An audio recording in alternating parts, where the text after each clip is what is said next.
ఇప్పటి వరకు కూడా మనము ఎప్పుడైతే ఆ ధ్రువుడు ఆ వాళ్ళ అమ్మ సునీతి చెప్పిన మాటలు వినేసి సురీచి చెప్పిన మాటలు విని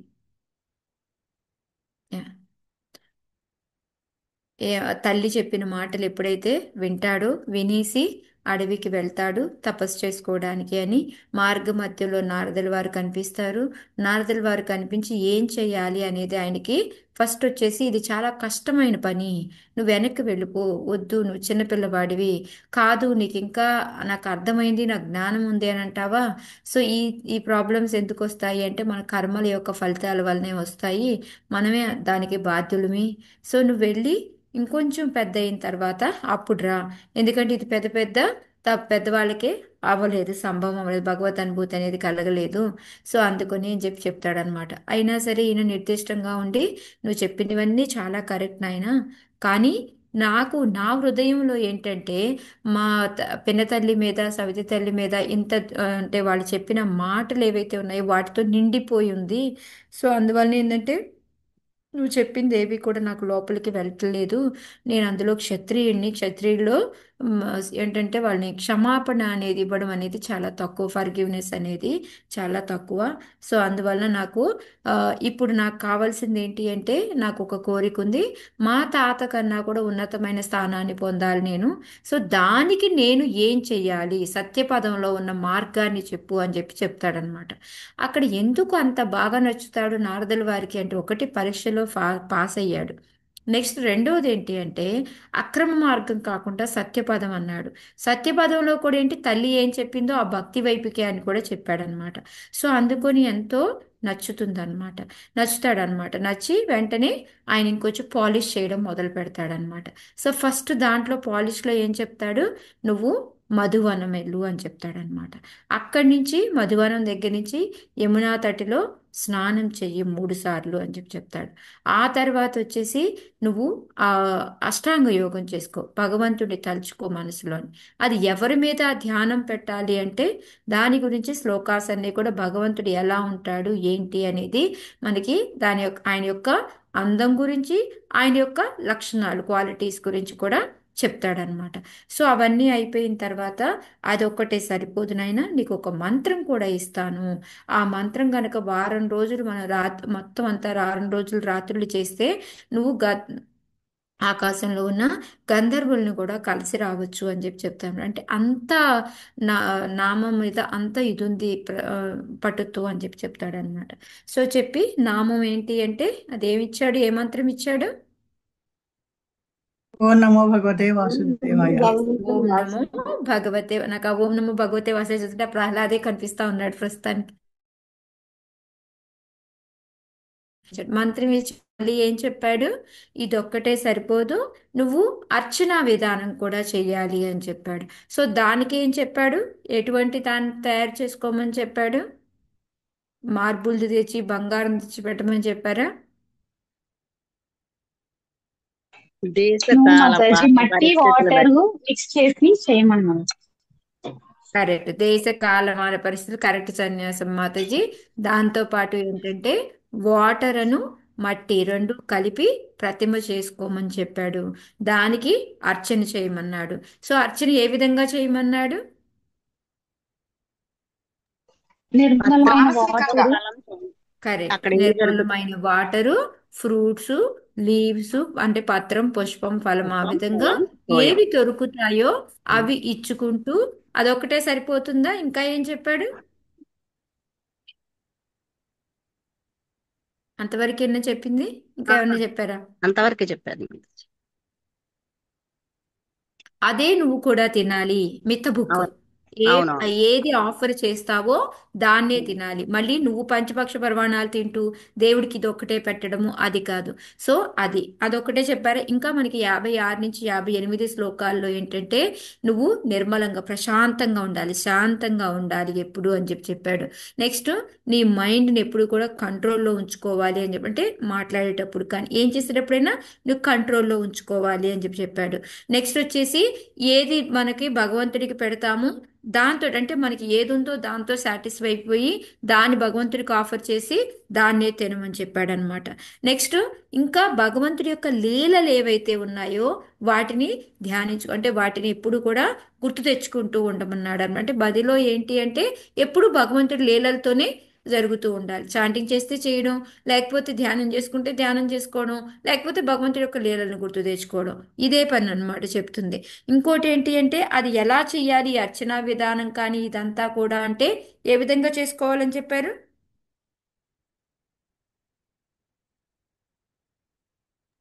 పూర్వ భక్తుల అడుగుజాడల్ని కనిపెట్టాలి. అంతే. ఎగ్జాక్ట్లీ సన్యాసం మాతాజీ. సో ఎవరైతే ఇంతకు ముందు పూర్వం ఉన్న వాళ్ళు ఎవరు ఎలా చేశారో ఆచార్యులు వీళ్ళందరూ వాళ్ళ యొక్క అడుగు జాడల్లో నడుచుకుంటూ చేసుకోమని చెప్పారనమాట.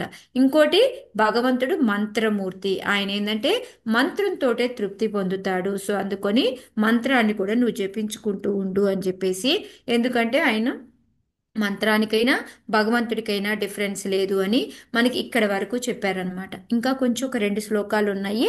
సో అవి కూడా మనం చూద్దాము ఏం చెప్పారు ఏంటి అనేది. ఓకే.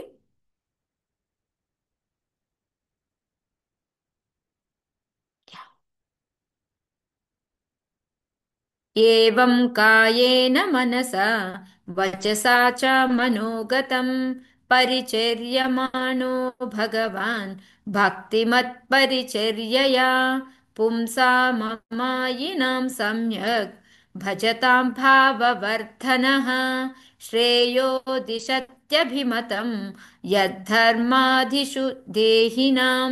ఓకే, ఒక్క డౌట్ మాతాజీ. ఇప్పుడు మనం భగవంతుడి దగ్గరికి వెళ్ళి కోరికలు కోరుతాం కదా. ఇప్పుడు ప్రహ్లాదుడు ధ్రువుడు వెళ్ళింది ఇప్పుడు ఒక భౌతికమైన కోరికతోటి. సో మనం కూడా భౌతికమైన కోరికలు కోరుకోవచ్చా? దాంట్లో తప్పేమన్నా ఉందా? మాతాజీ ఉమ్. కోరుకోవచ్చు అనే ఉంది. ఆర్దో అర్థాలతో జిజ్ఞాస జ్ఞానం ఉంది కదా మాతాజీ మనకి. అంటే ఏ కోరికతోనైనా వెళ్ళొచ్చు, కానీ అది మనకు భక్తి మార్గంలో నడిపించడానికే అది వస్తుంది కదా మాతాజీ. హరే ఓకే, కృష్ణ, అంటే నాకైతే అట్లా ఏ అర్థమైంది. ఎటువంటి కోరికలైనా కోరుకోవచ్చు అని చెప్పి చెప్తున్నాం కదా. సో అది కోరుకుంటే ఒక్కొక్కసారి మనకి ప్రాబ్లమ్స్ కూడా రావచ్చు. అందుకని భౌతికమైన కోరికలు కోరకపోతేనే బెటరు. బట్ కోరుకోవడానికి వెళ్ళినా కూడా తప్పు లేదు. కానీ నేను ఎందుకు బెటరు మనం కోరుకోకపోతే అని చెప్తున్నాము అంటానికి ఈ శ్లోక ఎగ్జాంపుల్ అన్నమాట మనకి. సో ఇప్పుడు ఈ శ్లోకాన్ని చూద్దాం మనం. హరే కృష్ణ, ఏమైనా చదవండి మాతాజీ శ్లోకం. నేను చదవనా మాతాజీ? సరే సరే. ఏవం కాయేన మనసా వచసా చ మనోగతం పరిచర్యమాణో భగవాన్ భక్తిమత్పరిచర్యయా పుంసా మమాయినాం సమ్యగ్ భజతాం భావవర్ధనః శ్రేయో దిశత్యభిమతం యుద్ధ యుద్ధర్మాదిషు దేహినాం. శ్రీల ప్రభుపాదికి.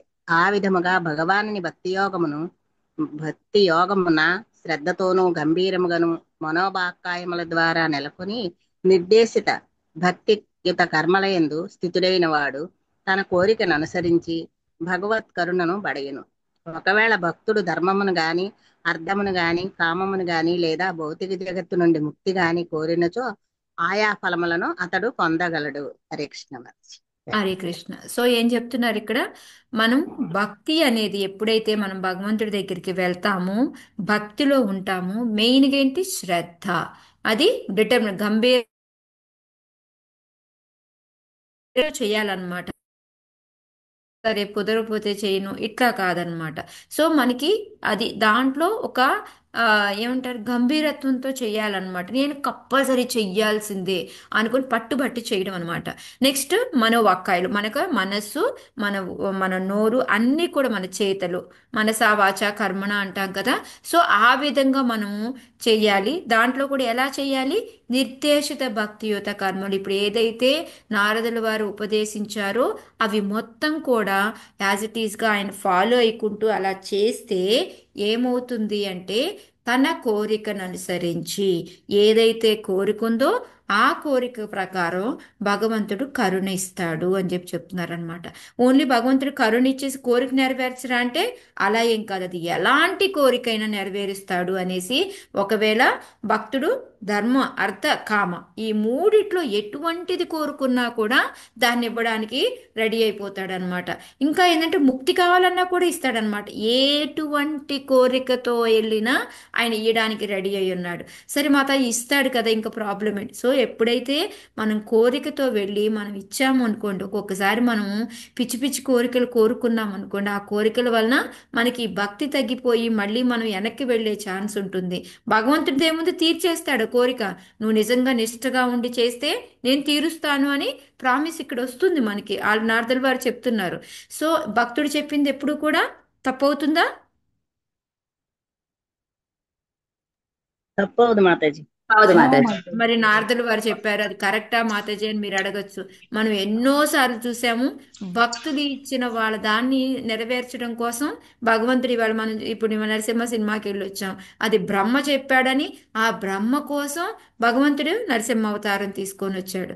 నెక్స్ట్ నారదుల వారు కూడా ఎప్పుడైతే ఆ వాళ్ళని భగవంతుడు వచ్చి మిమ్మల్ని కాపాడతాడు అనేసి నలుకుబేరు మణిగ్రీవులకి చెప్తే దానికి ఆయన కట్టుబడి ఆయన మళ్ళీ ఆయన కట్టించుకొని వాళ్ళ అమ్మతో ఆ విధంగా వెళ్ళేసి వాళ్ళని కాపాడతాడు. సో ఈ విధంగా ఏంటంటే భక్తులు చెప్పిన మాట జవదాటనీయకుండా భగవంతు, అందుకే మనం కూడా చూడండి, ఇప్పుడు ప్రేయర్స్ అంటే టక్కన ఎందుకు చెప్తాం భక్తులకి, వాళ్ళు ప్రే చేస్తే ఓ వీళ్ళు మన కోసం చేస్తున్నారు అనేసి వాళ్ళ కోసం భగవంతుడు ఆ కోరికను నెరవేరుస్తూ ఉంటాడనమాట. సో ఇక్కడ నేను చెప్పేది ఏంటి అంటే, మనము కోరిక జాగ్రత్తగా కోరుకోవాలి. మనం ఏది పడితే అది కోరుకోవచ్చు కదా మాతాజీ అంటే, కోరుకోవచ్చు, తప్పు లేదు. బట్ దానివల్ల మనకి ఏదైనా ప్రమాదం ఉంటుందేమో, ఎందుకు వచ్చింది, మనము చాలా జాగ్రత్తగా కోరేటప్పుడు కోరుకుందాం. ఎందుకంటే అది నెరవేరుతుంది. మనం గనక శ్రద్ధగా చేశాము అంటే గ్యారంటీగా కోరిక నెరవేరుతుంది. దానివల్ల మళ్ళీ మనము ఈ భౌతికమైన కోరికలు కోరుకొని మళ్ళీ మనం వెనక్కి వెళ్ళిపోయాం అనుకోండి, మనకే కదా ప్రమాదం. సో అందుకని ఎక్కువగా మనము భగవంతుని యొక్క సేవ ఇవ్వమని మాత్రమే కోరుకోవడం బెస్ట్ పద్ధతి అనమాట. నువ్వు ఏది చేయాలనుకున్నా మాకు మంచి జరిగేలాగే చేస్తావు, ఇది మనం పెట్టుకోవాలి ఎక్కువగా. బట్ కానీ ఇప్పుడు కొత్తగా వచ్చే వాళ్ళకి, ఇప్పుడు ఎందుకంటే మన చాలా మంది అందరూ ఇందులో ఉన్నారు, చక్కగా చేసుకుంటున్నారు కాబట్టి నేను వాళ్ళు ఇది చెప్పట్లేదు. ఇప్పుడు అదే కొత్తగా వచ్చారనుకోండి, వాళ్ళని పర్లేదు మాతాజీ, ఏది కోరికైనా కోరుకోండి, దేవతలకు ఎలా కోరుకుంటారో అలాగే భగవంతుని కూడా కోరుకోండి, కానీ దీంట్లోకి రండి మాతాజీ అనేసి అట్లా చెప్తామన్నమాట. సో అది ఇక్కడ మెయిన్గా ఇక్కడ ప్రభుపాదుల వారు కూడా ఏం చెప్తున్నారు అంటే, భక్తి అనేది ఎంత శక్తివంతమైంది అని చెప్తున్నారు అనమాట. అది నీకు ధర్మ అర్థ కామ మోక్షాలు ఎటువంటి కోరికనైనా నెరవేర్చుతుంది. సో మనం చేయాల్సింది ఏంటి అంటే దాన్ని శ్రద్ధాయుక్తులతోటి ఆ భక్తిని చెయ్యడం అనమాట. ఎవరైతే గురువు గారు చెప్పారో ఆ పద్ధతిని తూచా తప్పకుండా ఫాలో అవడం. ఇప్పుడు ఎలా అయితే ఒక డాక్టర్ ఉన్నాడు అనుకోండి, మందు ఇచ్చాడు అనుకోండి, ఆ మందు మనము మన ఇష్టం వచ్చినట్టు వేసుకుంటే పనిచేస్తుందా మన మీద? చెయ్యదు మాతాజీ. హరే కృష్ణ. డాక్టర్ ఏం చెప్పాడో అదే విధంగా మనం ఫాలో అయితే అది ఎఫెక్ట్ వస్తుంది, మనకి ఆ జబ్బు అనేది తగ్గుతుంది అనమాట. సేమ్ అలాగే గురువు గారు ఏం చెప్పారో విని మనం అదే కనుక మన సొంత నిర్ణయాలు తీసుకోకుండా అది ఫాలో అయితే మనకి కంపల్సరీగా రిజల్ట్ అనేది వస్తుంది అనేది మనకి ఈ శ్లోకం ద్వారా తెలుస్తుంది అనమాట. అంటే మనకి 58 వరకు కూడా అంటే 59వ శ్లోకం కూడా మనం ఏం చెయ్యాలి అనేది, 60వ శ్లోకం దాని యొక్క రిజల్ట్ ఏంటి, మనకి ఫలశ్రుతి అంటాం కదా, ఆ భక్తి అట్లా ఆ విధంగా చేస్తే ఏమొస్తుంది అనేది మనకి ఇక్కడ తెలిసిందనమాట. సో హరే 61 ఇంకా చెప్పండి మా. హరే అయితే ఇప్పుడు కోరికలు కోరినప్పుడు కొంతమంది రాక్షసులకి రివర్స్ కూడా వస్తుంది, కొంతమంది రాక్షసులకి భగవంతుడి లోకాన్ని కూడా చేరుతారు. కోరికలు కూడా అలా ఉంటాయి కదండి మాతాజీ. అవును మాతాజీ, యా. కాకపోతే ఇప్పుడు మనకి నేను చెప్తుంది మాతాజీ, అది మీరు ఎంత ఇది కాకుండా మనకి అదే చెప్తున్నాను అనమాట. మనం ఏం కోరుకోవాలి అనేది నేను చెప్తున్నాను. ఇప్పుడు అదే మామూలుగా బద్ధజీవులు. ఉన్నారనుకోండి, భౌతికంగా ఉండేవాళ్ళు, సరే ఉమ్, అట్లీస్ట్ లక్ష్మీదేవి దగ్గరికి వెళ్ళో శివుడి దగ్గరికి వెళ్ళో కోరుకునేది ఈయన దగ్గరికి వచ్చి కోరుకోండి మీకు నెరవేరుతుంది అని మనం చెప్తాం అనమాట వాళ్ళకి. అదే బద్ధజీవులు భౌతిక జగమనడ అత్యంత ఆసక్తులై ఉందరు. అవును మాతాజీ, అందుకే వాళ్ళకందరికీ కావలసిన కోరికలు ఇస్తారు అని చెప్పి చెప్పారు. ఇదే భగవంతుడు ఇస్తాడు రాక్షసుల మాతాజీ. అవును, దాంట్లో ప్రపాద్ చూపిస్తారు కదా. రాసిన దాంట్లో ఉంది మాత. ఒకసారి వాళ్ళకి పుణ్యం రావచ్చు, ఒకసారి వాళ్ళకి అదే ముక్తి దొరకవచ్చు. అంటే వాళ్ళ ఎక్కువగా కోరిక. మోక్షం అడగరు అని చెప్పడానికి అనమాట. వాళ్ళు ఎక్కువ ఏంటంటే భౌతిక లాభాలవే అడుగుతారు, ఎందుకంటే వాళ్ళకి భౌతిక ఆసక్తి ఎక్కువ ఉంటుంది కాబట్టి. అందుకొని ఆ కోరికలే ఎక్కువ కోరతారు అని చెప్పి చెప్తున్నారు అనమాట ప్రపాదుల వారు. ఉమ్. ఎందుకంటే అవి కూడా నెరవేరుస్తాడు భగవంతుడు, కానీ ఎక్కువగా ఎక్కువ శాతం చాలా మంది ఇప్పుడు మనం డివోటీస్ అంటే ఎంతో తక్కువ మంది ఉన్నారు. బట్ ఎక్కువగా ఉండేది భౌతిక ఉన్న బద్ధజీవులే ఎక్కువగా ఉన్నారు అనమాట. సో అందుకని వాళ్ళు ఏంటంటే భౌతిక ఆసక్తి ఎక్కువగా ఉంటుంది కాబట్టి అందుకని వాళ్ళు భౌతికమైన కోరికలే కోరతారు అనేది ప్రపాదులు వారు చెప్తారు. హరే కృష్ణ మాతాజీ. చెప్పమ్మా, చెప్పండి మాతాజీ. మాతాజీ, ఇప్పుడు మనం విన్నది మీరు చెప్పిందంతా కరెక్టే, కానీ అనుభవంలో ఎట్లా ఉంటుందంటే ఉమ్. భౌతికమైన ఆసక్తి లేకుండా మనం భక్తి మార్గంలో ఉంటూ కూడా తప్పనిసరి పరిస్థితుల్లో ఏదైనా కోరామనుకోండి, అది ఏదో. తప్పలేదు మాతాజీ, నేను అదే ఆ, చెప్తున్నాను. మాతాజీ నేను ఆ, చెప్పేది ఉమ్, అంటే కోరినా కూడా భగవంతుడు అది ఇవ్వడు మాత. ఎందుకంటే మనసా వాచా కర్మణ ఆయన నమ్ముకున్నాం కాబట్టి అది నీకు మంచిది కాదు అని ఇవ్వడు మాతాజీ. ఎందుకంటే మనం నమ్ముకున్నది ఆయనని. ఇది తప్పని పరిస్థితుల్లో కోరుకుంటున్నాం కాబట్టి ఆయన తెలుసు కదా, పరమాత్మ రూపంలో చూస్తున్నాడు. ఇది మనసుతో కోరుకుంటుందా, వేరే వాళ్ళ మాటల కోసం బాధపడి కోరుకుంటుందా అని తెలుసు ఆయనకి. ఉమ్. కాబట్టి అది ఇవ్వడు మాతాజీ, ఖచ్చితంగా ఇవ్వడు. ఎందుకంటే మనకు మంచిది కాదు అని తెలుసు. నువ్వు ఏది ఇస్తే అది తీసుకుంటా అని మనం అనుకున్నప్పుడు ఇది మనసుతో కోరుకుంటలేదు, ఏదో పై పైన బాధ కోరుకుంటుంది కాబట్టి ఇవ్వను అనుకుంటాడు మాతాజీ. నా అనుభవం అది. యా, హరే కృష్ణ. అదేంటంటే స్టార్టింగ్ స్టేజ్ మాతాజీ. మనం చెప్పేది మనము పూర్తిగా భక్తులం అయ్యాము అనుకున్న తర్వాత మొత్తం ఆయన కంట్రోల్ తీసుకుంటాడు. అప్పటి వరకు మాత్రం నెరవేరుస్తాడు మాతాజీ. ఓకే. మీరు అన్నట్టు మనం స్టార్టింగ్ ఫస్ట్ కోరికతో వెళ్ళినప్పటికీ తర్వాత అదే మనం చెప్పుకున్నాం కదా, భక్తి యొక్క ఏమంటాం, భక్తి యొక్క గొప్పతనం ఏంటి అంటే మనల్ని ఈ భౌతిక వాటి మీద విరక్తి తెప్పించేసి వాటి మీదే ఆసక్తి కలిగిస్తూ ఉంటుంది. సో మన భావం తెలిసినప్పుడు దాని ప్రకారంగా భగవంతుడు చేస్తాడు. మీరు ఎస్ చెప్పిన మాతాజీ, ఇది correct okay. Correct Mataji. Hare Krishna. Yeah. विरक्तश्चेन्द्रियरतौ भक्तियोगेन भूयसा तं निरन्तरभावेन भजेताद्धा विमुक्तये. హరే కృష్ణ. చదవాలా మాతాజీ? ప్రణామ్స్ హరి మాత. కృష్ణ. గీతామాత చదవండి. విరక్త విరక్తచేంద్రియరతౌ భక్తి యోగేన భూయసా తం నిరంతర భావేన భజేతార్థ విముక్తయే. ఎవరేని ముక్తిని పొంద తీవ్రాసక్తిని కలిగి ఉన్నచో 24 గంటలు దివ్యభావ సమన్వితులై దివ్యమైన ప్రేమపూర్వకమగు సేవనే చేపట్టి సమస్తమగు ఇంద్రియ భోగ కర్మల నుండి నిక్కముగా విడివడవలెను. హరే కృష్ణ. ఇందాకేంటంటే మనకి ధర్మ అర్థ కామ గురించి చెప్పారు కదా, ఇక్కడ ముక్తి కూడా. ఎందుకంటే ఎందుకు ఆ మూడే చెప్పారు అంటే వాళ్ళు ఎక్కువగా దాని గురించి ఆలోచిస్తూ ఉంటారు. భౌతికమైన వాళ్ళకి ఏంటంటే ఆ భౌతికమైన కోరికల మీదే ఉంటుంది, కానీ యాక్చువల్గా దాని వైపు వెళ్ళదు అని మనకి ఇంకా ముందు ముందు శ్లోకాల్లో కూడా వస్తుంది. ఎందుకంటే ఎప్పుడైతే ఈయన రా మళ్ళీ రాజు దగ్గరికి వెళ్తారు, ఉత్తానపాద్ దగ్గరికి వెళ్తారు, అప్పుడు కూడా ఈయన ధర్మార్థ కామ గురించి చెప్తారనమాట. ఎందుకంటే ఎక్కువగా మనందరమీ కూడా ఈ ధర్మార్థ కామ గురించి ఆలోచిస్తాము, మోక్ష అనేది చాలా తక్కువ. సో ఎవరైతే ఆల్రెడీ చాలా డెవలప్ అయిపోయి మాకు ఈ ధర్మార్థ కామాలు వద్దు, మాకు ఓన్లీ మోక్షానే కావాలి అని ఎవరైతే అనుకుంటారో వాళ్ళకేంటి అంటే ఎప్పుడు 24 గంటలు కూడా దివ్య స్వభావ సమన్వితులై, అంటే వాళ్ళకి ఎప్పుడు కూడా భగవంతుడి మీదే ఉండాలి. ఇంకో రకమైన కోరిక ఏది ఉండదు, మోక్షం తప్ప ఇంకో రకమైన ఏది కోరిక ఉండదు.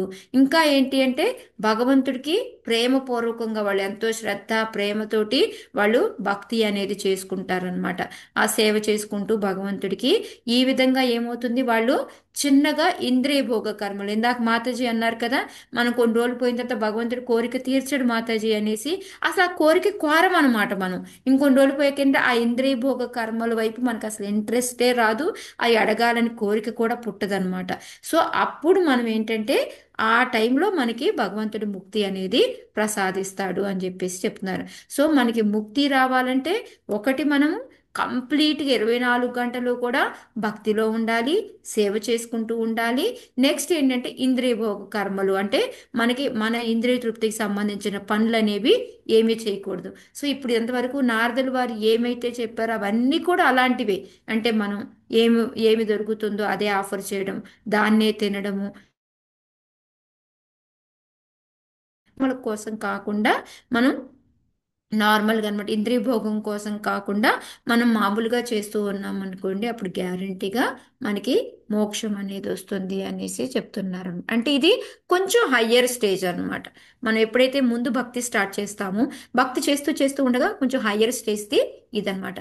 అదే ప్రపాదులు వారు చెప్తున్నారు. ఇదేంటి అంటే అనేక రకాలు ఉంటాయి. ఇప్పుడు మనం ఇప్పుడు మనమే ఉన్నాం అనుకోండి, మన ఇంట్లోనే మనం ఐదుగురు ఉన్నాం. ఐదుగురికి ఒక్కొక్క స్టేజ్ ఉంటుందా లేదా? ఒక్కొక్కరు ఒక్కో రకంగా ఉంటామా లేదా? అందరూ ఒకేలాగా ఉంటామా ఐదుగురిమి?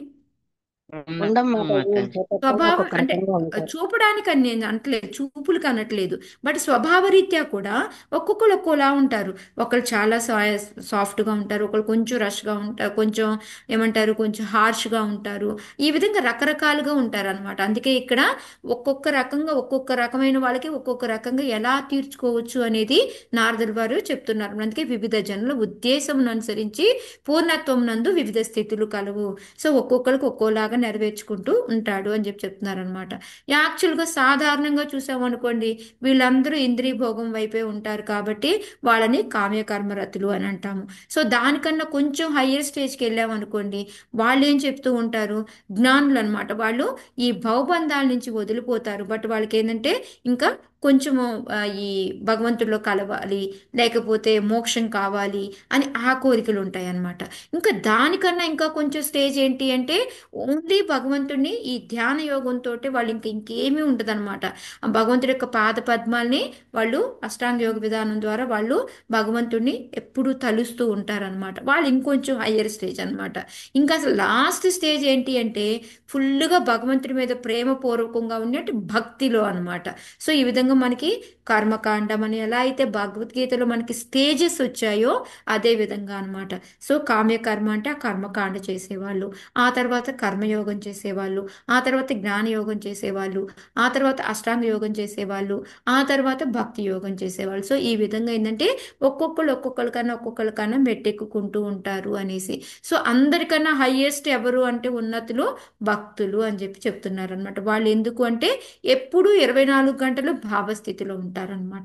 సో అందుకని వాళ్ళకి ఏంటంటే అత్యున్నతమైన స్థానం ఇచ్చారనమాట. సో మనకి ఇవన్నీ మనము భగవద్గీతలో ఇంతకుముందు మనం నేర్చుకున్నాయి అనమాట. సో ఇంకా ఇక్కడ ప్రపాదుల వారు ఏం చెప్తూ ఉన్నారంటే, ఎవరైతే ఇంద్రియ ప్రీతి వాంఛ అంటే మనకి ఈ మూడు ధర్మార్థ కామాలు ఏవైతే ఉన్నాయో ఇవి అడగకుండా, అంటే ఇక్కడ ధ్రువుడు ఏం అడిగాడు చెప్పండి? ధ్రువుడు దేని కింద వస్తుంది?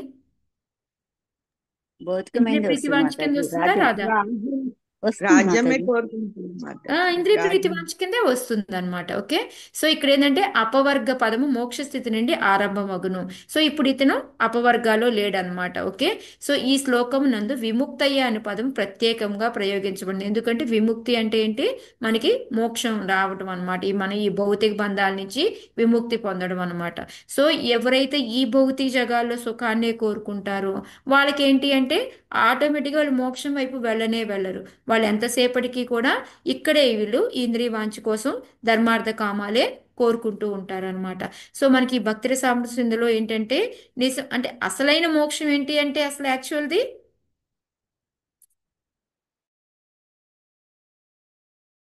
అన్యాభిలాషిత శూన్య జ్ఞాన కర్మాదనావృతం ఆనుకూల్యని కృష్ణాను శీలనం భక్తి రుత్తమ. అసలుదేంటి అంటే మనకు అసలు ఎలాంటి ఇంద్రియ భోగ కోరిక లేకుండా ఉంటే కొంచెం మనం దాని కింద వస్తామన్నమాట. ఏది మనం అపవర్గ దానికి స్టార్ట్ అయినట్టు అనమాట. కానీ మ్యాక్సిమం ఎక్కువ మంది మనం చూసాము అంటే దొరికేది అందరూ కూడా మనకి ఈ విధంగానే ఉంటారు, ధర్మార్థ కామాలు అడిగే వాళ్ళే ఉంటారు అని చెప్పేసి ప్రపాదులు చెప్తున్నారనమాట. సో ఇంకా ఏంటంటే ఇంకా వివిధ లోకాల్లో వివిధ స్థితుల్లో ఇంకను లౌకిక జీవితం అనుభవించి ఇచ్చగలిగిన మనుషులు భక్తి యోగం మొదలు మోక్ష స్థితి ఉపదేశింపబడదు. సో అలాంటి వాళ్ళకి ఈ మోక్షం గురించి కానీ హయ్యర్ నాలెడ్జ్ కానీ ఎవరు నో ప్రాబ్లం. మీరు ఇలాగ అకామ సర్వ కామోవ మోక్ష కామోదారదిహి అన్నట్టు నీకు ఓకే ఏమైనా కోరుకుందా నో ప్రాబ్లం, భగవంతుడి దగ్గరికి రా, చేసుకో, ఆయన ఏ విధంగా చేసుకుంటే ఆయన చేస్తారు అని. ఎందుకు అంటే ఎప్పుడైతే అవి చేసుకుంటూ ముందుకెళ్తామో ఏమవుతాం మనం ఇప్పుడు చాలాసార్లు చెప్పాను నేను మీకు. సో కొన్ని రోజులకి ఏమైపోతాం మనం? భక్తులం అవుతాం మాతాజీ. ఎందుకంటే మనకి భౌతికమైన వాటి మీద ఇంట్రెస్ట్ కోరికలు తగ్గిపోతుంది అనమాట. తగ్గిపోతాయి. సో తెలియకుండానే మనం ఆటోమేటిక్గా బయటకు వస్తూ ఉంటాము. నేను చెప్తున్నాను కదా, ఇంతకుముందు మేము గోల్డ్ కొనేవాళ్ళమి, బట్టలు కొనుక్కునే వాళ్ళమి. ఒక ఈ 15 ఏళ్లలో ఎంత చేంజ్ అంటే మాలో ఒక తయారవ్వడం, మంచిగా పార్టీలకు వెళ్ళాలి అంటే, లేకపోతే కూర్చున్నప్పుడు పార్టీల్లో మాట్లాడుకోవడము, ఎవరు ఏం ఫుడ్ తెస్తారు ఏంటి, ఇవే మాటలు ఉండేవి అనమాట. ఇప్పుడు అవే మాటలు మనం వింటే మనకి ఏమనిపిస్తుంది? అవి ఉంటే ఆ, మంచిగా చేసుకోవచ్చు, భక్తి ఎందుకు అనిపిస్తుంది ఆ ఇవన్నీ, డబ్బులతో. దీని గురించే మాట్లాడుకుంటారు, ఇంకోటి ఏమన్నా మాట్లాడొచ్చు కదా, ఎందుకబ్బా ఆ ఫీలింగ్ వస్తుంది మనకి. ఎందుకు వస్తుంది అంటే, మనకి తెలియకుండానే మనం ఎప్పుడైతే ఈ నామము, ప్రసాదము, భక్తుల యొక్క సత్సంగంలో ఉన్నామో, వీటి వలన ఏమవుతుంది మనకి తెలియకుండానే, అది భక్తి యొక్క గొప్పతనం ఏంటి అంటే, మనలో తెలియకుండానే మనకి ఈ భౌతిక వాంఛల మీద విరక్తి అనేది మొదలు పెడుతూ ఉంటుందన్నమాట. అందుకే ఇక్కడ ప్రపాదుల వారు చెప్తారంటే, ఎక్కువగా వాళ్ళకి భక్తి యోగాన్ని మనం పూర్తిగా ఎక్స్ప్లెయిన్ చెయ్యమన్నమాట. చిన్న చిన్నగా వెళ్ళే కొద్దీ మనం ఆ దారికి వస్తాం కాబట్టి, అప్పుడు మనకి ఈ ఈ నిరాకార భావం ఉంది మాత్రం మనం ఎప్పుడు ఎవరికి కూడా సజెస్ట్ చేయం. అవునా కాదా? ఎందుకు చేయం మనం? భగవంతుడు సాకారుడే అని మనం నవ్వుతాం కాబట్టి నిరాకారుడు కాదు కదా, ఆకారం ఉంది కాబట్టి. ఇంకా చాలాసార్లు మాతాజీ చెప్పారు, యువతి గోపి మాతాజీ. ఓన్లీ ఈ దాన్ని బ్రహ్మం ఒక్కదాన్ని దగ్గరే ఉండిపోతాం మాతాజీ. నిరాకారులు బ్రహ్మం దగ్గరే ఉండిపోతారు కాబట్టి మనం ఎవరైతే వెళ్తామో మొదటి స్టేజ్ లోని ఇక్కడే ఆగిపోతాం, ఉన్న స్టేజ్కి వెళ్లకుండా. లేదు మాతాజీ, మొదటి స్టేజే ఏమి కాదు. అంటే భగవంతుడు అంటే అక్కడ ఏంటి అంటే, మనం చాలాసార్లు చెప్పుకున్నాము, ఒక సేవ అనేది ఏమీ ఉండదు మాతాజీ. మనం అట్లా ఉండిపోతాం అనమాట. సో మనం అలా ఉండగలమా? ఇప్పుడు మనల్ని నన్ను కదలకుండా అలా కూర్చో అంటే కూర్చోగలనా నేను? శూన్యంలో కూర్చోలేం కదా అక్కడ మాతాజీ. ఉండలేక మళ్ళా జన్మ శూన్యంలో జన్మ కూర్చోలేం. తీసుకుంటారు మాటది అక్కడ జన్మ ఉండలేక అంటే వాళ్ళు. అదేంటంటే మాతాజీ, మనం ఇక ఉండలేక మళ్ళీ మనం కోరిక కోరుకొని వస్తాం, లేకపోతే మనం అక్కడే జడత్వలాగా పడి ఉంటాము. మనకంటూ ఒక ఐడెంటిటీ ఉండదు. అలా ఏంటంటే ఉండలేం మాతాజీ. సో అందుకొని అది కరెక్ట్ కాదు అనేసి మనకేంటంటే, ఆ నిరాకారవాదాన్ని మాత్రం మనకి ఎందుకు ఎక్కువగా మనం చెప్పమన్నమాట. ఓకే. ఇంకోటి ఏంటంటే, ప్రపాదుల వారు చెప్తున్నారు అది కూడా ఇంద్రియ ప్రీతి అని చెప్తున్నారు. ఎందుకంటే భగవంతుడిలో లీనమైపోవాలి అని అనుకున్నాము అంటే, అది కూడా ఒక రకమైన ఇంద్రియ ప్రీతి అని కూడా చెప్తున్నారు. అది అవునా కాదా? అది కూడా ఒక రకమైన కోరిక కదా. అందుకే మనకేం చెప్తారు, కోరికే మనకి కోరికే శ్లోకాలు ఉంటాయి మాతాజీ, కదా, 5 కోరికే. రకాల మోక్షాలు ఉంటే ఆ మోక్షం కావాలి అని మనం కోరుకోము. సాలోక్య, శాస్త్రి, సామీప్య ఈ విధంగా ఉన్నా కూడా, సాయుజ్య అయితే అసలు కోరము. మిగతా 4 కూడా మనం భగవంతుడు ఇస్తాము అన్నా కూడా మాకు వద్దు అనే చెప్తారు భక్తులు అని చెప్పేసి మనకి ముందు ముందు థర్డ్ క్యాంటోలో చాప్టర్లో కూడా శ్లోకాలు మనం చదువుకొని ఉన్నాం అనమాట.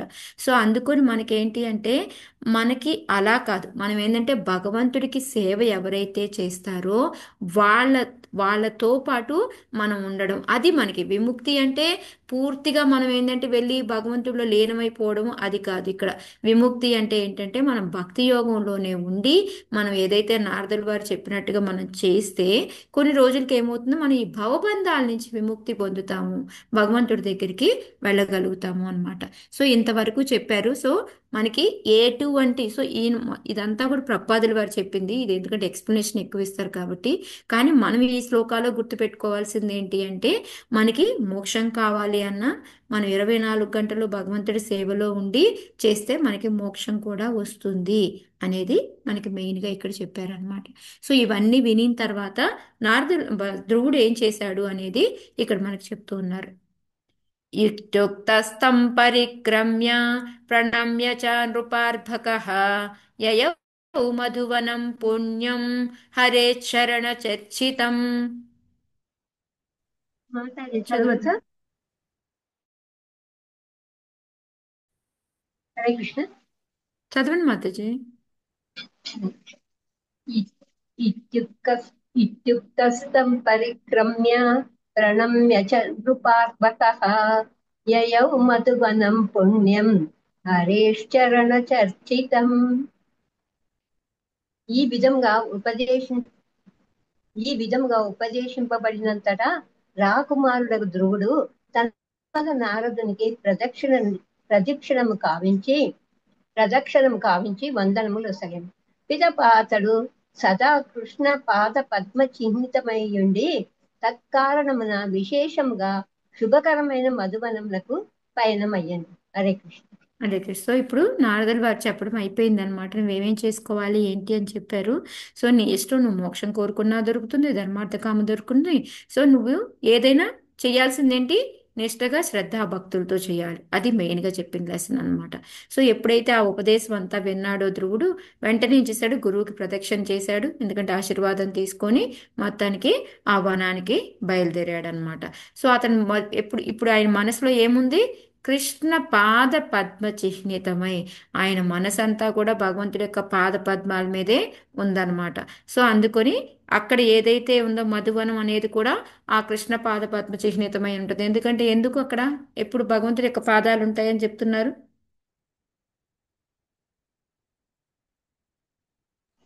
అక్కడ భగవంతుడు లీలలు చేస్తాడు కదా మాతాజీ. తిరిగిన ఎగ్జాక్ట్లీ. ప్లేస్ పెద్ద కష్టమైందే అడగలేదు నేను, సింపుల్దే అడిగాను.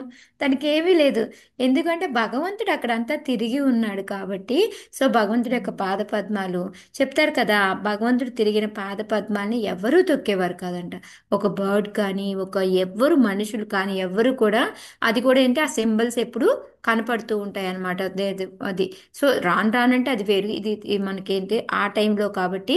సో అందుకొని ఆయన అక్కడ తిరిగాడిన ప్లేస్ కాబట్టి అందుకని కృష్ణ పాద పద్మ చిహ్నితమై ఉండే మధువనానికి ఆయన వెళ్ళిపోయాడు. శుభకరము ఎందుకు అనుకున్నామంటే, భగవంతుడి పాద పద్మాలు ఎక్కడ ఉంటాయో ఆ ప్లేస్ శుభమా కాదా, అశుభం కింద వస్తుందా? మాత హరే కృష్ణ. మాతాజీ అది శుభకరం. సో అదే పని. ఓకే.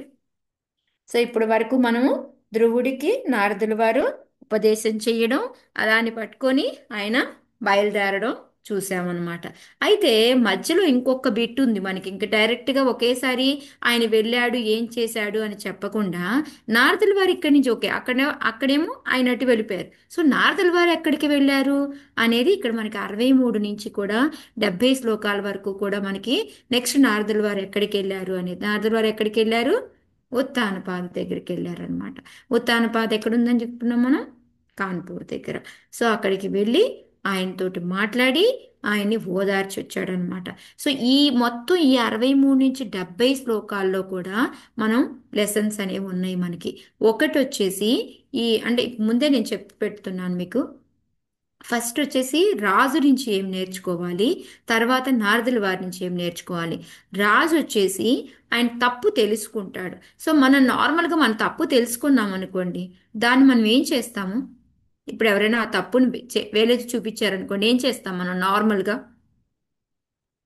ఇంకోసారి సవరించుకుంటాం. తప్పిదకుండా ఒప్పుకోం చూసుకుంటాం. ఒప్పుకోం మాతాజీ, ఒప్పుకోం. ఒప్పుకోకపోగా దాన్ని మళ్ళీ మనము ఇది కాదు నేను ఇలా చేశాను అని దానికి ఆర్గ్యుమెంట్స్ సమర్థించుకుంటారు నిరూపించాలని చేస్తాం. సమర్థించుకుంటారు సమర్థించుకోవడం సమర్థించుకుంటారు. కరెక్ట్, ఆ వర్డ్ రాలేదు మాత్రం. Thank you నిత్యరూపిణి.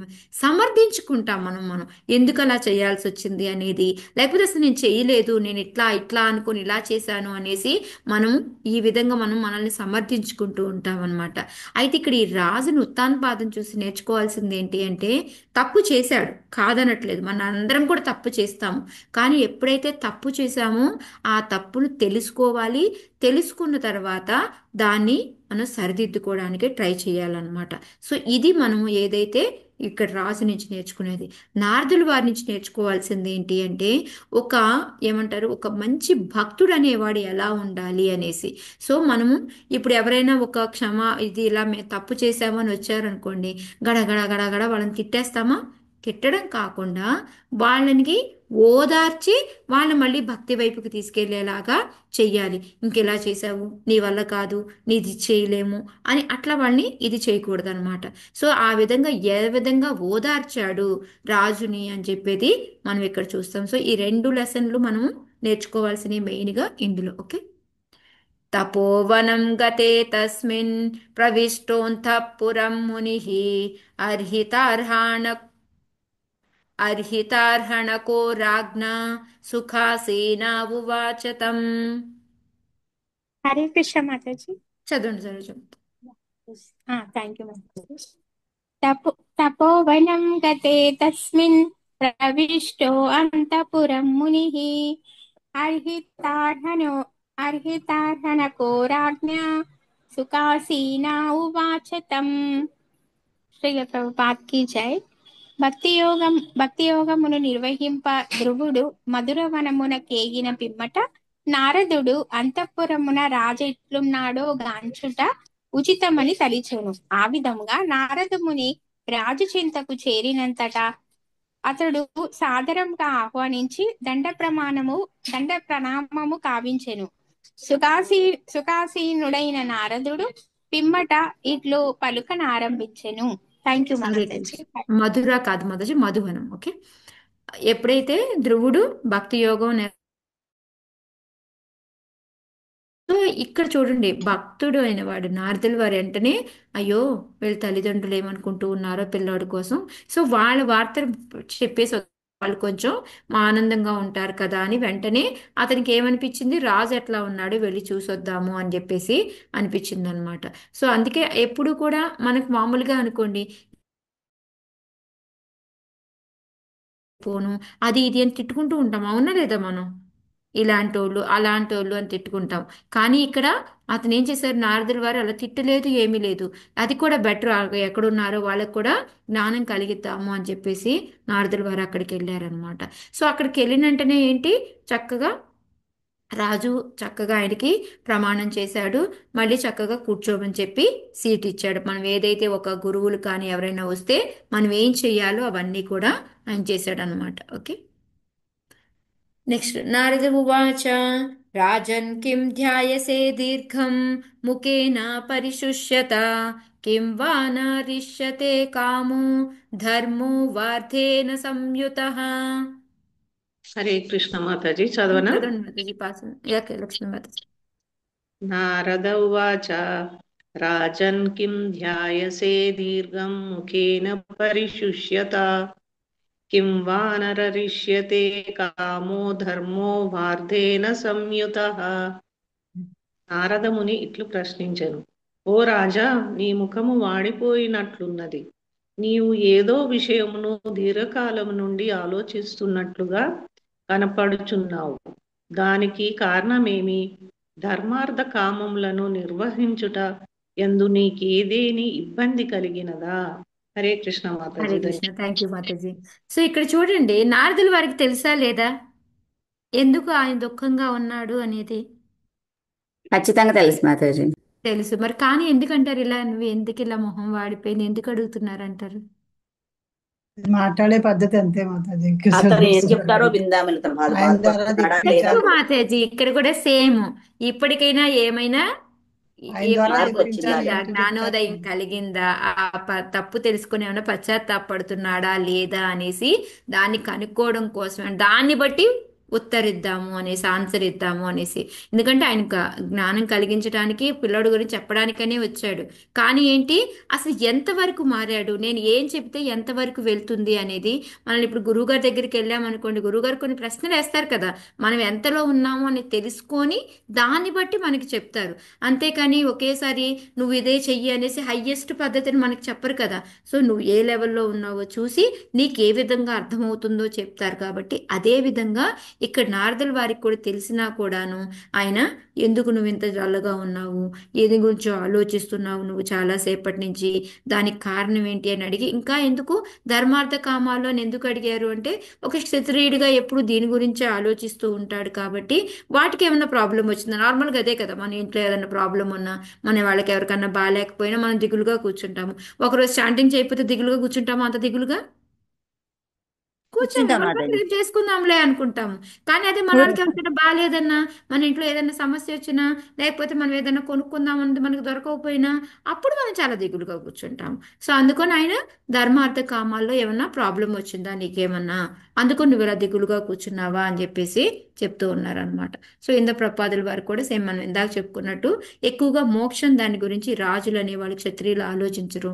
వాళ్ళు ఎక్కువగా ఏంటంటే ధర్మార్థ కామ గురించి ఆలోచిస్తారు. కాబట్టి సో అందుకని ఇక్కడ నారదుల వారు ధర్మార్థ కామాన్ని మాత్రమే వాడారు, మోక్షం అనేది వాడలేదు అని చెప్పేసి చెప్తూ ఉన్నారనమాట. ఎందుకంటే వాళ్ళకి అభిరుచి రాజులు కాబట్టి వాళ్ళు ఎక్కువగా రాజ్యం గురించి ఆలోచిస్తూ ఉంటారు కాబట్టి వాళ్ళకి అవే ఉంటాయి అని చెప్పి చెప్తున్నారనమాట. అందరికీ అని కాదు, ఇప్పుడు ఉన్న పరిస్థితికి అదే ఉంటుంది అని అడిగారు. అది ఓకే. రాజోవాచ సుతో మే బాలకో బ్రహ్మన్ సారీ స్త్రైణేన కరుణాత్మనా నిర్వాసిత పంచవర్షః సహమాత్ర మహాన్ కవి. రాజు చెప్తున్నాడు అనమాట. ఇప్పుడు దానికి ఆన్సర్ చూద్దాం. చదవండి మాత. హరే కృష్ణ మాతాజీ. పద్మాక్షి మాత. రాజోవాచ సుతో మే బాలకో బ్రహ్మన్ సైనేన కరుణాత్మనా నిర్విసితః పంచవర్షః సహమాత్రా మహాన్ కవిః. రాజు ప్రత్యుత్తరమిచ్చెను, ఓ బ్రాహ్మణోత్తమ, నేను భార్యావసుడనై ఎంత పతనము చెందితినగా కేవలం కరుణాహీనుడనైతిని. గొప్ప భక్తుడైనను అతని తల్లిని వెడల కొట్టితిని. హరే కృష్ణ. ఇప్పుడు ఏం చెప్తాడు? నిజం చెప్పాడా అబద్ధం చెప్పాడా? నిజమే చెప్పాను. నిజమే ఒప్పుకున్నాడు. సో అప్పుడు ఏం అనిపించలేదు అతనికి. సో ఎప్పుడైతే ఆ పిల్లవాడు ఇలాగా వదిలిపెట్టి వెళ్ళిపోయాడు అని తెలిసిన వెంటనే అతను ఆలోచనలో పడ్డాడనమాట. నేను ఎంత పెద్ద తప్పు చేశాను అనేది. సో వెంటనే రియలైజ్ అయ్యింది కూడా. అతను ఇప్పుడు వచ్చిన వాళ్ళకు కూడా నిజం ఒప్పుకుంటున్నాడు అనమాట. సో అది మన దగ్గర ఏంటంటే, మనం తప్పు చేస్తే దాన్ని ఒప్పుకోవాలి. వాళ్ళ దగ్గరికి వెళ్ళి జయప్రకాశ్ స్వామి గురు మహారాజ్ ఎప్పుడు చెప్తారనమాట. నాకు బాగా గుర్తుంది. ఎప్పుడు మాకు గురు మహారాజ్ చాలా బాగుండే రోజుల్లో అనమాట. నేను ఖతార్లో ఉన్నప్పుడు 20 ఏళ్ల క్రితం ఒకరోజు ఇట్లాగే వస్తే ఒక ప్రభు అనమాట, ఆయన ఎవరినో మొత్తానికి బాధించారు. ఆయనకి తెలిసింది అది. సో వెంటనే మహారాజ్ని వీళ్ళు అడిగారు, మహారాజ్ ఇట్లా ఏం చేయాలి, ఇప్పుడు ఎవరినైనా బాధ పెట్టామనుకోండి మనం ఏం చేయాలి అని అడిగితే, వాళ్ళ దగ్గరికి వెళ్ళి నువ్వు పబ్లిక్గా అయినా పర్వాలేదు, పబ్లిక్గా చేస్తే ఇంకా బెస్ట్, పబ్లిక్గా లేదు అంటే అట్లీస్ట్ వాళ్ళ దగ్గరికి వెళ్ళి నేను ఇలా ఇలా ఈ తప్పు చేశాను, వాంఛా కల్పతరు విషయానికి వాళ్ళు కాలు పట్టుకోండి అని చెప్పారనమాట. సేమ్ ఆ ప్రభు చెప్పిన వెంటనే అంతే మా అందరి ముందే వెళ్ళారు. ఆ ప్రభు యొక్క కాలు పట్టుకొని వాంఛా కల్పతరు నేను తప్పు చేశాను, అది ఏంటి అనేది నేను మీకు తర్వాత చెప్తాను అని చెప్పేసి ఆయన కాలు పట్టుకున్నారనమాట. సో ఆ విధంగా ఏంటి అంటే ఇక్కడ ఈయన కూడా వెంటనే రియలైజ్ అయిపోయింది. ఇప్పుడు ఈ బ్రాహ్మణులకి చెప్పుకుంటున్నారనమాట. ఎందుకు అంటే నేను ఈ భార్యావశుడిని ఎంత పతనం చెందాను అని. సో ప్రపాదుల వారు కొంచెం ఆ భార్యాలోనుడైన వాళ్ళు ఒక్కొక్కసారి మనకి తెలుసు పెద్ద పెద్ద గొడవలన్నీ కూడా ఎక్కడ మొదలవుతాయి? ఒక్కొక్కసారి ఆడవాళ్ళ వలన తగువులు అవుతాయి, ఇంకా మంచి కూడా జరుగుతూ ఉంటుంది ఆడవాళ్ళ వలన. కానీ ఎక్కువగా మనకి ఈ ఇళ్లలో తగాదాలు ఇవన్నీ అత్తాకోడళ్ళకి ఇవన్నీ ఎందుకు పేరు వచ్చాయి అంటే అధికారం కోసమనో డబ్బు కోసమనో దేనికో దానికి. సో ఈ మెయిన్గా ప్రాబ్లం ఎక్కడ అంటే ఈ ప్రేమ అనేది అనమాట. ఆ ప్రేమ ఏంటంటే ఆ ప్రేమలో పడిపోయి మనం మంచి చెడులు అనేవి చూడమన్నమాట. సో అందుకని ఇక్కడ భార్యావసుడై ఎంత నేను పతనం చెందాను అంటే, చిన్న పిల్లవాడు, ఆ పిల్లవాడు ఎంత అయ్యా అంటే 5 ఏళ్ల పిల్లవాడు, వాడు నీ మీద నేను కరుణ చూపించలేకపోయాను. ఎందుకు కరుణ చూపించలేదు అని చెప్తున్నాడు? ఏమడిగాడు చిన్న పిల్లవాడు? కాలు మీద కూర్చుంటాను ఇల్లు కూర్చోవడానికే కదా వచ్చాడు రాను కదా అన్నాడు. మేడం. అదేమన్నా డబ్బుతో కూడిన కోరిక ఏమన్నానా అంటే అంత చిన్న తుచ్చమైన కోరిక అనమాట అది. అలాంటి చిన్న కోరికను కూడా నేను ఎంత కరుణాహీనుడిని అంటే పిల్లవాడిని ఇలా ఒళ్ళో కూర్చోబెట్టుకోలేకపోయాను. 5 ఏళ్ల పిల్లవాడు, పోని ఏమైనా పెద్దవాడా మొయ్యలేమా, ఇలా కూడా కాదు అని చెప్తూ అతడు మహాత్ముడైనను గొప్ప భక్తుడైనను అతని తల్లిని వెడలగొట్టితిని. ఎందుకు అతను మహాత్ముడు అని చెప్తున్నాడు అప్పుడే?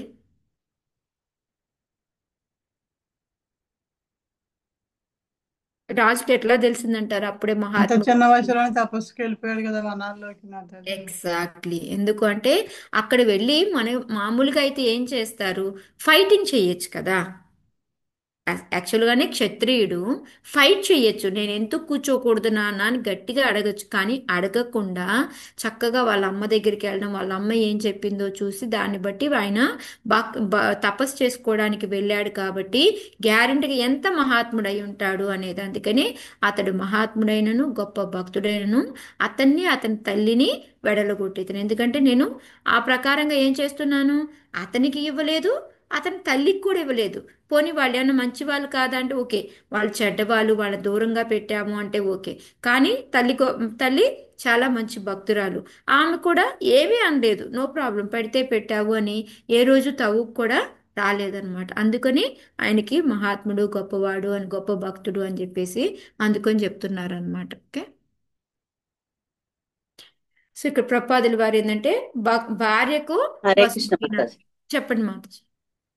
ఇప్పుడు అంటే అతను తండ్రి నిరాదరణ వల్ల, తల్లి చెప్పినందువల్ల తపస్సు చేయడానికి వెళ్ళాడు.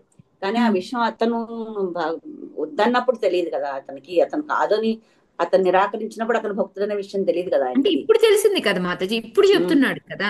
ఇప్పుడు ఎవరికి చెప్తున్నాడు? నారదుల వారికి చెప్తున్నాడు. చెప్తున్నాడు. నారదుల వారి చెప్తున్నారు, అంత గొప్పవాడు భక్తుడైన అతన్ని నేను పంపించేశాను అని. ఎందుకంటే ఆ రియలైజేషన్ మధ్యలోనే కదా వచ్చింది ఆయనకి. ముందే వచ్చుంటే కూర్చొని పెట్టుకునేవాడు కదా. ఎంత భార్య అది ఉన్నా, ఇప్పుడు నారదుల వారు వచ్చారనుకోండి, ఎంత భార్యావసుడై ఉన్నా కూడా లేచి దండం పెడతాడు కదా. ఓకే, అప్పటికి ఇంకా తెలియలేదు, చిన్నపిల్లాడే కదా అన్నట్టుగా ఉన్నాడు అనమాట. అది అంటే మాతాజీ తనలో ప్రేమ ఉంది కొడుకు మీద, కానీ ఆ భార్య భయం వల్ల, ఆ ప్రేమ వల్ల చెప్పాను కదా మాతాజీ, భార్య భయం కన్నా కూడా ప్రేమ గుడ్డిది, మంచి చెడు ఆలోచింపనేది మాతాజీ మనల్ని.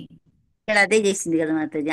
అందుకే తొందరగా రియలైజ్ అయినాడు ఆయన. అక్కడికి వెళ్ళినప్పుడే తెలుసుకున్నాడు ఆయన మహాత్ముడు. ఎందుకంటే అడవికి వెళ్ళడం అంటే సామాన్యం కాదు కదా మాతాజీ, అవును తపస్సుకి. మాతాజీ, అంత చిన్న పిల్లవాడు, అదే అందువల్ల. అవును. సో ఇక్కడ ఏంటంటే అందుకే ఏం చెప్తున్నాడు అనమాట, నేను భార్యాపసుడైనందుకు నేను దయాహీనుణ్ణయ్యాను అని చెప్తుంది. ఎందుకంటే వాళ్ళకి ఆ టైంలో ఇందాక మాతాజీ చెప్పినట్టు ఆమె ముందు గొప్పగా చూపించుకోవాలని. ఇప్పుడు చూడు, నచ్చిన అమ్మాయి ఉందనుకోండి, ప్రేమలో పడిన వాళ్ళు ఏం చేస్తారు, గొప్ప గొప్పలు చూపించుకోవడం కోసం ఇక్కడ ఎన్ని అప్పులు చేస్తారు అనేది అవసరం లేదు.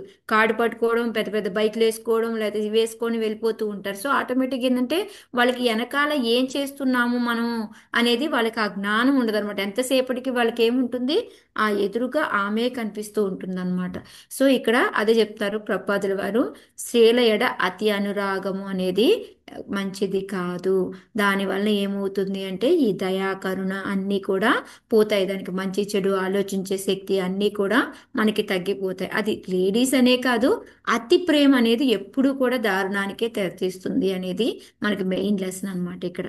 సో ఇక్కడ ఏంటంటే మనకి ఇదంతా తెలిసిందే, ఇద్దరు భార్యలు సునీతి సురుచి అనేసి, రెండో భార్య మీద ఎక్కువ ఇంట్రెస్ట్ ఆయనకి అనేసి, అదంతా కూడా మనకి చెప్తున్నారనమాట. సో ఆ విధంగా అతను గృహం వీడి వెళ్ళడము, దానివల్లనే అతనికి మంచి కొడుకు అని కూడా, అదే గొప్ప మహాత్ముడు భక్తుడు అని కూడా ఆయనకి తెలిసిందనమాట. సో ఇక్కడ హరే కృష్ణ మాతాజీ. హరే కృష్ణ మాతాజీ. ఇప్పుడు పిల్లడనే అభిమానం కూడా ఉంటుంది కదా మాతాజీ. ఆవిడ కూర్చొనివ్వకపోయినా మనసులో కొడుకు అడవికి వెళ్ళిపోయాడు, ప్రమాదం ఉంటుందని అవును కూడా మాతాజీ, అతనికి ఆటోమేటిక్ గా పుత్రోత్సాహం బయటకు వచ్చేస్తుంది కదా. అది నేను అంటే ఎంత మరో భార్య కొడుకైనా ఈవిడ వల్ల అతన్ని చూడకపోవచ్చు, కానీ అడవిలోకి వెళ్ళాడంటే ప్రమాదాలు పోలని ఉంటాయి కదా. అది కూడా అదంతా అతనికి చెప్పాడు విచారానికి మాతాజీ. కారణం అవుతుంది. కరెక్ట్ మాతాజీ. హరే కృష్ణ మాతాజీ. చెప్పండి మా. కానీ జనరల్ గా మనకి ఎప్పుడైనా రాజులు రాణులు కథలు వింటుంటే పెద్ద భార్యని నిర్లక్ష్యం చేసి రెండో భార్యని చాలా ప్రేమగా చూస్తారనుకుంటారు. ఆ రెండో భార్య అంటే ఇష్టం లేనప్పుడు ఎందుకు పెళ్లి చేసుకున్నట్టు, పెద్ద భార్య మీద అంత ప్రేమ ఉన్నప్పుడు? కానీ మాతాజీ అది క్షత్రియులకి అలా చేసుకునే అర్హత ఉంది మాతాజీ. ఎందుకంటే వాళ్ళ సైనికులు ఎక్కువ కావాలి కదా ఇంట్లో. సో దానికోసం వాళ్ళకి అది ఉంది మాతాజీ. వాళ్ళు ఎంతమంది, నేను ఒక్కొక్కసారి చేసుకోవచ్చు, కానీ జనరల్ గా రెండో భార్య ఇష్టం లేకుండా చేసుకున్నారనేది దాని జనరల్ గా ఉండదు కదా. అంటే ఎక్కువ ఎక్కడ చూసినా మనకి మొదటి భార్యని నిర్లక్ష్యం చేసి రెండో భార్యని ప్రేమగా చూసుకున్నారన్నట్టు అనిపిస్తుంది. పెద్ద భార్య మీద అంత ప్రేమ అది ఉన్నప్పుడు ఇంకో భార్యని చేసుకుని నిర్లక్ష్యం చేయడం. ఇక్కడ కూడా అదే జరిగింది కదా మాతాజీ. సురుచి చిన్న భార్యనే కదా. యాక్చువల్ గా ఇది చిన్నది మాతాజీ, రెండు ఆమె చేసుకుని ఆమె మీద ప్రేమ ఎక్కువ చూపించాడు. కాదు, సునీత ఫస్ట్ భార్య, సునీత రెండో భార్య అన్నారు, సురుచి ఫస్ట్ భార్య అన్నారు. సురుచి చిన్న భార్య మాతాజీ, సునీతి పెద్ద భార్య. రెండో భార్య సురుచి మాతాజీ, పెద్ద భార్య సునీతి. కాదు మాత్రం మాతాజీ నేను ఎదురుగా షేర్ చేశాను చూడరా. సునీతి మనకి ఇది వరకు ధ్రువమహారాజ్ తల్లి ఎవరు చెప్పండి అండి? ధ్రువమహారాజ్ తల్లి ఎవరు? సునీతి మాత, సునీతి. సునీతి కదా, మొదటి భార్య సునీతి అనే కదా ఇచ్చారు. ఓకే. కానీ మనం మొన్న అనుకున్నప్పుడు అప్పుడు కూడా సునీతే. ఫస్ట్ భార్య సునీతి, సెకండ్ భార్య సురుచి అని చెప్పాను మాతాజీ. ఓకే అమ్మా. అవును. ఓకే, ఉమ్, సారీ. రెండు పేర్లు ఒకలా ఉంటాను కన్ఫ్యూజ్ అయి ఉంటారు. అవును. Sorry sorry. ఓకే. ఓకే సరే అయినా మాతాజీ. రాజులు ఒక రాజ్యాన్ని గెలిచినప్పుడు అక్కడ ఉన్న స్త్రీలను పెళ్లి చేసుకుంటారు. అలాగే మళ్ళీ ఎవరైనా వాళ్ళకి నచ్చితే పెళ్లి అదని చేసుకుంటారు. ఈ కాదు, విధంగా వాళ్ళకి వాళ్ళకి ఉంది మాతాజీ, వాళ్ళకి ఆ విధంగా బహుభార్య చేసుకోవచ్చు. ఒక్కొక్కసారి ఏంటంటే బహుభార్యాత్వం కాపాడడం వాళ్ళకు ఉంది. కోసమైనా దేనికోసమైనా చేసుకోవచ్చు, కాబట్టి వాళ్ళకి ఉంది ఎంతమంది భార్యలైనా చేసుకోవచ్చు అనేది. సో హరే అదన్నమాట. కృష్ణ మాతాజీ, ఇక్కడ ఉందిగా చెప్పండి. మాత, కొంచెం కిందికి దించండి, అక్కడ ఉంది కదా. చెప్పాను కదా మాతాజీ, ఇప్పుడు దాకా పెట్టి చూపించాను కదా అదే. అదే మొదటి మొదటి భార్య భార్య. సునీతి, రెండో భార్య సురుచి అని. చూశాను మాతాజీ, చూశాను. Sorry. Hare no Krishna. Problem. ఒక్కొక్కసారి మనకి మైండ్ లో ఫిక్స్ అవుతుంది అట్లా, అంతే. నువ్వేం చేయలేం. అవును.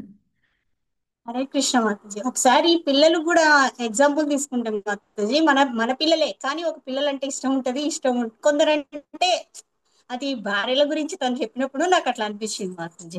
అంతే అవును. కదా మాతాజీ, పిల్లలు కూడా మన పిల్లలే, కానీ ఒకరంటే కొంచెం ఏదో ఒక అది ఉంటది కదా మాతాజీ, అది అంటే చెప్పలేము కదా. ఎవరైతే మంచిగా మనం చెప్పిన మాట వింటూ ఉంటారో వాళ్ళ మీద ఒక కొంచెం అధికం ఉంటుంది. ఎలా ఆ, అయితే కృష్ణ చెప్పాడో చూడండి, నాకు అందరూ సమానమే కానీ నా భక్తుడంటే ఇంకొంచెం ఉంది అని.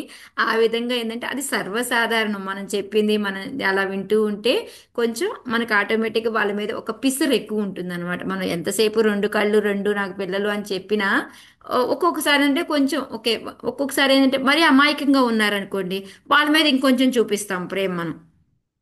ఒకటి మనం చెప్పింది వినేవాళ్ళే కాకుండా కూడా వాళ్ళని రక్షించుకోలేరు అట్లా ఉన్నారనుకోండి, కొంచెం ఎక్కువ ఉంటుంది. చెప్తారు కదా, తల్లికి వచ్చేసి చిన్న పిల్లలంటే ఇష్టము, తండ్రికి వచ్చి పెద్ద పిల్లలంటే ఎక్కువ ఇష్టం ఉంటుంది, ఇట్లా చెప్తుంటారు కదా. అదే అదే మాతాజీ, అది కంపారిజన్ నాకు అట్లా అనిపిస్తుంది. కరెక్ట్. అవును. సో ఇదేంటంటే ఇప్పుడు ఆయన పశ్చాత్తాపడుతున్నాడు అనమాట. సో యాక్చువల్గా 5 ఏళ్ల పిల్లవాడిని ఏంటి, ఆ భార్యని ఇద్దరిని కూడా ఒక రాజుగా ఏంటి ఆయన కర్తవ్యం అంటే ప్రజలే కాదు ఇంట్లో ఉన్న వాళ్ళని కూడా ప్రాపర్గా చూసుకోవాలి. సో ఇక్కడ ఏం చేశాడు, ఒక భార్యని వదిలేశాడు, పిల్లాడిని వదిలేశాడు అనమాట. సో అందుకొని ఆయన అంత బాధపడడానికి కారణం ఏంటి, పశ్చాత్తాపడడానికి అంటే ఒక రాజు కర్తవ్యం కూడా నేను సరిగ్గా నెరవేర్చలేదు అనేది ఇక్కడ చెప్తున్నారు. సో ప్రభుపాదుల వారు అదే మనుస్మృతి ప్రకారం ఏంటంటే భార్యాపుత్రుల్ని మనం వదిలిపెట్టకూడదు. కాకపోతే ఇక్కడ ప్రభుపాదుల వారు ఏం చెప్పారంటే ఎప్పుడైతే భార్య అణుకువగా ఉండకుండా ఉంటుందో మన కుటుంబంలో, అంటే మనం ఉన్న ఏవైతే మన రూల్స్ నియమ నిబంధనలు ఉంటాయి అవి పాటించకుండా ఉంటే వదిలేయచ్చు, లేకపోతే ఏ మాత్రం కొంచెం అడ్జస్ట్మెంట్తో ఉన్న వాళ్ళని మనం వదిలేయకూడదు అనేది మన మనుస్మృతి ప్రకారం ఉంది అని ప్రభుపాదుల వారు చెప్తున్నారు అనమాట. సో మన క్లాస్కి మనం అందరం లేడీస్ కాబట్టి ఇది మనకు అంత ఎక్కువ అవసరం లేదు. కాకపోతే మనం ఎట్లా ఉండాలి అంటే మనం అణుకువతోటి మనము మంచిగా ఉండాలి అనేది మనకి ఇక్కడ మనం తెలుసుకోవాలన్నమాట. ఓకే. సో ఆయన దుఃఖానికి కారణం అది. సో దాన్ని బట్టి ఏంటంటే ఆ దుఃఖానికి కారణం తెలుసుకొని పశ్చాత్తాపడడం అనేది ఫస్ట్ చేయాలి. రెండోది మనం దాన్ని సరిదిద్దుకోవడానికి, ఇంకోసారి అలాంటి తప్పు చేయకుండా ఉండడానికి చూసుకోవాలన్నమాట. ఆప్యనాదం వనే బ్రహ్మన్ మస్మాద్యంతర్భకం వృకాః శ్రాంతం శయానం క్లుదితం పరిమ్లానాముఖాంబుజం. సెవెంత్ మాత చదువుతారా? హరే కృష్ణ. అప్యనాథం వనే బ్రహ్మన్ మాస్మాదంత్యర్భకం వృకాః శ్రాంతం శయానం క్షుధితం పరిమ్లానముఖాంబుజం. ఓ బ్రాహ్మణ, పద్మము వంటి ముఖము కలిగిన నా పుత్రుని అనిశ్చిత స్థితిని గురించి నేను ఆలోచించుచున్నాను. అతనికి రక్షణ లేదు, అతడు ఆకలి గుని ఉండవచ్చును, వనమునందు ఎచ్చటనో పడుండి ఉండగా తోడేళ్లు అతనిని భుజించుటకు దాడి చేసి ఉండవచ్చును. హరే కృష్ణ. సో ఎందుకు అతను అంత బాధగా ఉన్నాడు అంటే, థ్యాంక్ యూ మాతాజీ. సో ఇక్కడ ఆయన ముందు చిన్న పిల్లవాడు కాబట్టి ఆ పద్మం ఆయన అంటే చిన్న అంటే లేత అని చెప్పడానికి అనమాట అక్కడ పద్మం వాడింది. సో అలా ఉండి అనిశ్చిత స్థితి అని ఎందుకు చెప్పుకుంటున్నాడు అంటే ఈ కింద రీజన్స్ అన్నీ అనమాట. ఎందుకంటే అతను ఎలా ఉంటాడో తెలియదు, చిన్న పిల్లవాడు, అడవిలో ఏమంటే రకరకాల జంతువులు ఉంటాయి. అవి కొన్ని మంచివి ఉంటాయి, కొన్ని ఈ మృగాలు లాంటివి కూడా ఉంటాయి అన్నమాట, మనకి హాని కలిగించేవి కూడా. సో అక్కడ రక్షణ అనేది లేదు. ఇంకోటి పడుకోవాలి అంటే ఇక్కడ ఎంతో చక్కగా పట్టుపాన్పుల మీద పడుకునేవాడు. సో అక్కడ పడుకోవడానికి ఏమీ లేదు. ఆకలి వస్తుంది అంటే తినడానికి ఏమీ లేదు. అంటే ఫ్రూట్స్ అవి ఏవో తినాలి, అవి కూడా వెళ్ళి కోసుకోవాలి, చెయ్యాలి కదా. సో అందుకని ఇతను ఏంటంటే, ఇంకా ఇంకో డౌట్ మెయిన్ ఏంటంటే ఇక్కడ అసలు రక్షణ అనేది వదిలే, అసలు ఉన్నాడా చనిపోయాడా? ఎందుకంటే ఈ మృగాలు అనేవి ఏవైనా పట్టుకొని పీడించి తినేసినాయి ఏమో తెలియదు కదా. సో నాకు ఏమీ తెలియకుండా అయోమయ స్థితిలో నేను ఇక్కడ ఉన్నాను అనేది చెప్తూ ఉన్నారనమాట. అహో మే బత దౌర్యాత్మ్యం శ్రీజితాస్యోపధారయ యోజం ప్రేమ్నారు రుక్షంతం నాభ్యానందమసత్తమః. నేను చదవనా మాతాజీ? లక్ష్మీ మాత అహో మే బత దౌరాత్మం శ్రీజితస్యోపధారయ యోజ్ఞం ప్రమాణారు ప్రేమ్నా మాతాజీ, ప్రేమ్నారు రుక్షంతం వృక్షాణం రుక్షంతం మాతాజీ. వృక్షానంతం ఓకే. ప్రేమ్నారు వృక్షానంతం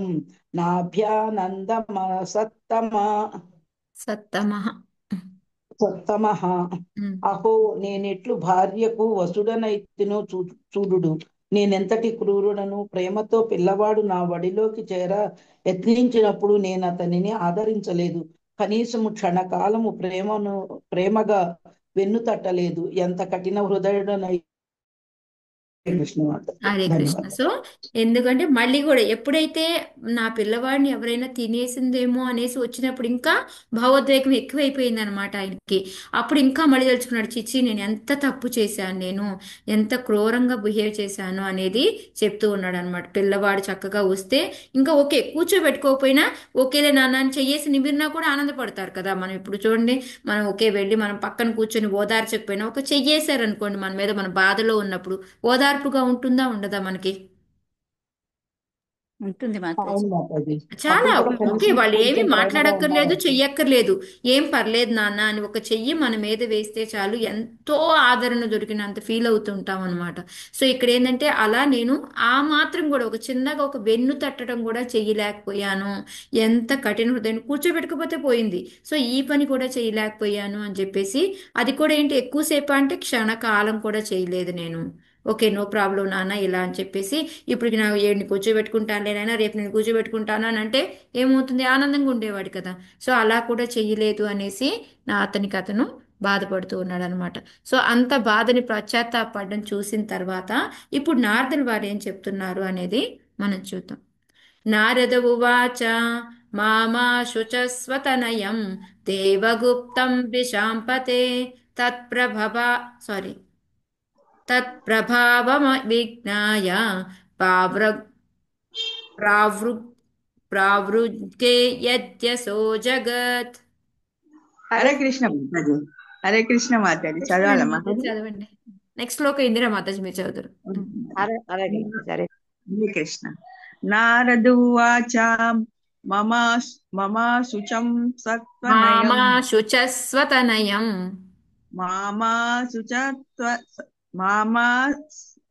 శుచనయం సత్వనయం దేవగుప్తం విశాంపతే తత్ప్రభావమవిజ్ఞాయ ప్రావృజ్ఞే యజ్ఞశో జగత్.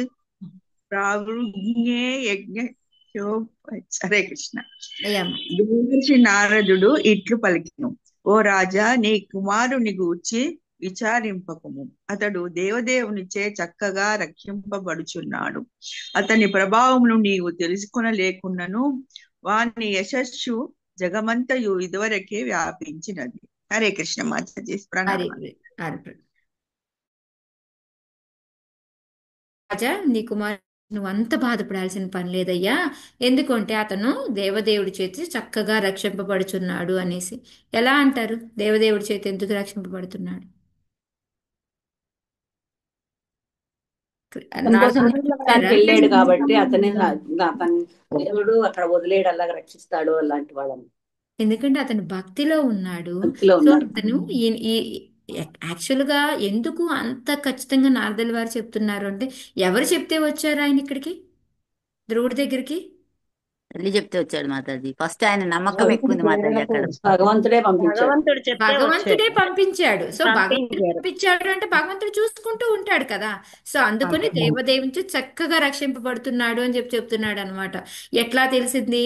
ఓకే, ఈయనమ్మ ఆయనకి ముందే అన్ని తెలుస్తాయి, అది కరెక్టే. కానీ యాక్చువల్గా ఏంటంటే మనం ఫస్ట్ అంతా చెప్పుకున్నాం కదా, ఎట్లా తెలిసింది నారదుల వారికి ఎలా వచ్చారు అంటే, ఆయన పరమాత్మ రూపంలో ఆయన హృదయంలో ఉంటాడు కాబట్టి ఆయన ఒక్క పిలిపించి నువ్వు ఇలా వెళ్ళు అని చెప్తే అక్కడికి డైరెక్ట్గా వచ్చేసి ధ్రువుణ్ణి చెక్ చేసి ఆయనకి జ్ఞానాన్ని కలిగించారనమాట. అందుకని భగవంతుడు చక్కగా రక్షింపబడుతున్నాడు అని. లేకపోతే ఇప్పుడు మన గురువు మన దగ్గరికి టక్కనే వచ్చేస్తారా? భగవంతుడు పంపిస్తేనే వస్తాడు, లేకపోతే ఎలా వస్తారు మనకి గురువులు? సో అందుకని భగవంతుడు చెప్తున్నారు అనమాట, అతని ప్రభావం నీవు తెలుసుకొనలేకున్నాను. ఎందుకు? ఆల్రెడీ మరి చెప్పాడు కదా ఇందాక, అతను చాలా భక్తి గలవాడు, మహాత్ముడు అని చెప్పి చెప్పాడు కదా. మరి మళ్ళీ ఆయన ప్రభావం నీకు తెలియట్లేదు అని చెప్తున్నాడు ఎందుకంటారు? ఇంతకు ముందు తెలియదు కదా మాతాజీ, ఇప్పుడు అంటున్నాడు రియలైజ్ అయిన తర్వాత. కానీ ఇంతకు ముందు అదంతా తెలియదు కదా మాతాజీ. అంటే ఒక అంత మహాత్ముడు confusion అంటే కదా. ఒక గొప్పవాడిలాగే తెలుసు, కానీ ఎంత పెద్ద యశస్సు తీసుకురాబోతున్నాడు అంటే ఆయన కోసం ఒక ధ్రువలోకం తయారయ్యేంత గొప్పతనం ఉంది అని తెలియదు ఈయనకి. ఈయనకి తెలియదు ఏంటంటే ఒక మాతాజీ. మామూలుగా ఒక చిన్న పిల్లవాడైనా భక్తి కోసం వెళ్ళాడు అని గొప్పవాడు, ఎదురు తిరగలేదు, దానికి ఆయన మహాత్ముడు అని అనుకుంటున్నాడు. కానీ ఇక్కడ ఏం చెప్పడం ఏంటంటే, ఎంత గొప్ప భక్తుడు, ఆయన యొక్క ప్రభావం ఎలా ఉంటుంది అంటే ఆయన కోసం ధ్రువలోకం తయారయ్యేంత. అందుకని ఆయన యశస్సు జగమంతయు వ్యాపించి ఉంటుంది అని చెప్పేసి చెప్తున్నారు అనమాట. అది ఎంతవరకే ఉంది అని చెప్తున్నారు అంటే ఆ ధ్రువలోకం అనేది ఉంది కాబట్టి అందుకోసము అట్లా చెప్తున్నారు అనమాట. ఓకే, సో ఇక్కడ మనకి మెయిన్గా ప్రభుపాదుల వారు కూడా ఇది చెప్తున్నారనమాట. ఈ అరణ్యానికి అందరూ కూడా భక్తిలో ఉంటారు కదా, వాళ్ళకి ఎవరు రక్షణ అంటే భగవంతుడే రక్షణ. వాళ్ళు అందుకే వాళ్ళకి ఏమి భయం అనేది ఉండదు. మనం అనుకుంటాం ఎలా ఉంటారు వీళ్ళు రాత్రిపూట, ఎలా అక్కడ తపస్సు చేసుకుంటూ ఎలా ఉంటారు అనేసి. ఎందుకు అంటే వాళ్ళకి ఆ నమ్మకం ఉంటుంది, భగవంతుడే వాళ్ళు సేవ్ చేస్తాడు అనేసి అనమాట. సో అందుకే నారదుల వారు కూడా ఆయన పరమ ప్రామాణికం కాబట్టి ఆయన అందుకే భగవంతుడి చే చక్కగా రక్షించబడుతున్నారు అని చెప్పేసి చెప్తున్నారు. ఇంకా మనకి చాలా సార్లు కూడా ఉంది, నా క్షిప్రం భవతి భక్త మే నా ప్రణశ్యతి అనేసి మనకి చలో భగవద్గీతలో కూడా ఎన్నో శ్లోకాలు ఉన్నాయి అనమాట. ఎప్పుడైతే మనం భగవంతుడికి శరణాగతి పొందుతామో ఆయన నేను చూసుకుంటాను అన్యాసింతయంతో మోమన్ శ్లోక కానీ, లేకపోతే నా భక్తే మే ప్రణశ్యతి అని అర్జున ద్వారా చెప్పించడం కానీ, మళ్ళీ లాస్ట్లో మనకి సర్వధర్మాన్ పరిత్యజ్య మామేకం శరణ్వజాహ త్వం సర్వపాపై మోక్షయిష్యామి మా శుచ, ఇలా ఎన్నో శ్లోకాలు మనకి ఏం చెప్తున్నాయి? ఎప్పుడైతే మనం భగవంతుడిని నమ్ముకుంటామో ఆయన మనల్ని రక్షిస్తాడు, మనకు ఉన్నదాన్ని తీసుకొస్తాడు, లేని దాన్ని తీసుకొస్తాడు, ఉన్నదాన్ని కాపాడుతాను అనేసి మనకి చెప్తున్నాడు. అందుకని వాళ్ళు ఎప్పుడూ కూడా ఒంటరి అని అనుకోరు అనమాట. మాకు కూడా భగవంతుడు ఉన్నాడు అనేసి వాళ్ళకి ఎప్పుడు కూడా ఆ ఏమంటే స్ట్రాంగ్ ఫెయిత్ అనేది వాళ్ళకు ఉంటుంది అని ప్రభుపాదులు వారు చెప్తున్నారు అనమాట మనకి. నెక్స్ట్, నీకు ఆ పుత్రుని యొక్క ప్రభావం తెలియట్లేదు అనేసి ఆయనకి అభయం అంటే ఇంకా కొంచెం భయపెట్టకుండా, అవును నువ్వు అక్కడ చేసావు, ఏమైపోయిందో, నువ్వు ఎలాంటి వాడివి అని తిట్టకుండా, నువ్వు పశ్చాత్తాపడ్డావు కాబట్టి, నీది నువ్వు తెలుసుకున్నావు కాబట్టి అప్పుడు ఆయనకి జ్ఞానం ఇస్తూ ఉన్నాడు అనమాట. అందుకని నువ్వు ఏం కంగారు పడకు, మీ కొడుకు చాలా చక్కగా ఉన్నాడు అని చెప్పేసి చెప్తున్నారు అనమాట. సో ఈ ఒక్క శ్లోక చెప్పేసి ఆపుతాను. సుదుష్కరం కర్మ కృత్వా లోకాపాలైరపి ప్రభుః ఏష్యత్యచిరితో రాజన్ యశో విపలయం స్తవ. హరే కృష్ణ. మాతాజీ ఒక్క నిమిషం, ఇందిరా మాత చదువుతుంది, ఇందా హరే చదువుతాను. హరే కృష్ణ. ప్రణామాలు మాతాజీ. హరే ప్రణామ్ కృష్ణ. మాతాజీ, చదవండి. సుదుష్కరం కర్మ కృత్వా లోకపాలైరపి ప్రభుః లోకపాలైరపి ప్రభుః లోకపాలైరపి ప్రభుః ఏష్యత్యచిరతో రాజన్ యశో విపులయం స్తవ. ఓ రాజా, నీ కుమారుడు మిగుల సామర్థ్యము కలవాడు, లోకపాలురకు మునులకు కూడా అసాధ్యమగు కర్మలను అతడు అనర్చగలడు. శీఘ్రమే అతడు తన కార్యమును పూర్తి చేసి గృహమునకు తిరిగి రాగలడు. అతడు నీ యశస్సును కూడా జగద్విఖ్యాతము చేయగలడు. హరే కృష్ణ మాతాజీ. హరే కృష్ణ. సో ఇక్కడ ఏం చెప్తున్నాడు? హరే కృష్ణ.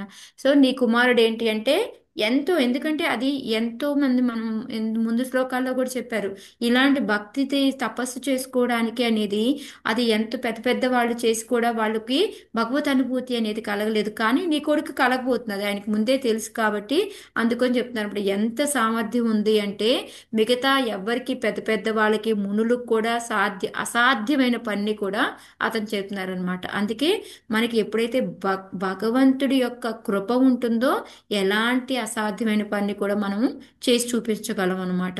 అందుకని ఇంకా ఏం చెప్తున్నారు, పోనీ ఎన్నో రోజులు ఉండాలి, అన్ని రోజులు టెన్షన్ పడుతూ ఉండాల్సిన పని లేదయ్యా, చాలా తొందరలో వచ్చేస్తాడు, శీఘ్రమే వచ్చేస్తాడు. అతడు తన కార్యాన్ని పూర్తి చేసుకుంటాడు, తన కోరిక నెరవేర్చుకుంటూనే వస్తాడు.